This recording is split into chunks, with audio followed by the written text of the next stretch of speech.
আমি ফুটবলার সাকিব। একসময় আমার সবকিছু ছিল ফুটবল, কিন্তু একটা ইনজুরি আমাকে মাঠ থেকে অনেক দূরে নিয়ে গিয়েছিল। সেই সময়টা ছিল আমার জীবনের সবচেয়ে কঠিন সময়। মনে কষ্ট, হতাশা, কিছুই ভালো লাগতো না। তখনই নিজের মনকে শান্ত করার জন্য ভিডিও বানানো শুরু করি, শুধু নিজের কষ্ট ভোলার জন্য। কিন্তু কখনো ভাবিনি এই ছোট্ট শুরু থেকে একদিন এত বড় ভালোবাসা এনে দিবে। আলহামদুলিল্লাহ, আজ আমার ফুটবলার সাকিব পেয়েছে 20,000 ফলোয়ার।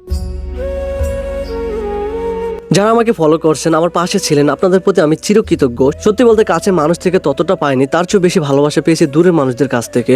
হয়তো এটাই বাস্তবতা, কিন্তু আমি একটা কথা বিশ্বাস করি, যার কেউ নেই তার আল্লাহ আছে। আর আল্লাহর রহমতে আজ আবার মাঠে ফিরেছি। এই কামব্যাকটা সহজ ছিল না, ভয় ছিল, ব্যথা ছিল, কিন্তু বিশ্বাস ছিল আমি পারবো। আমি একজন মধ্যবিত্ত পরিবারের ছেলে, সাধারণভাবে চলতে ভালোবাসি, সবসময় চেষ্টা করি সবার সাথে ভালো ব্যবহার করতে। যদি কখনো কারো মনে কষ্ট দিয়ে থাকি, আমি ক্ষমা প্রার্থী। বন্ধুরা, এই 20,000 ফলোয়ার উপলক্ষে আমার এক প্রিয় ভাই নিঃস্বার্থভাবে যে আমাকে ভালোবাসে, সে একটা কেক কাটার আয়োজন করলো। তারপর আমরা শশীভূষণ থেকে চরপেশন গেলাম, সাইফুল ভাইয়ের দোকান থেকে কেক নিলাম, তারপর কাচ্চি নিলাম। তারপর আমাদের গন্তব্য ছিল নবীনগর। অনেক পথ পাড়ি দিয়ে সেখানে পৌঁছালাম। মামার বাড়ির রেস্টুরেন্টে গিয়ে সুন্দর একটা সময় কাটালাম, একসাথে ইফতার করলাম, আর শেষে সবাই মিলে কেক কাটলাম। সত্যি বন্ধুরা, এই ছোট ছোট মুহূর্তগুলো আমার জীবনে সবচেয়ে বড় সুখ। বিশেষ ধন্যবাদ শাকিল ভাইকে। আপনারা সবাই আমার জন্য দোয়া করবেন। আপনাদের ভালোবাসা আর দোয়া আমার জীবনের সবচেয়ে বড় শক্তি। ইনশাল্লাহ আমি থামবো না।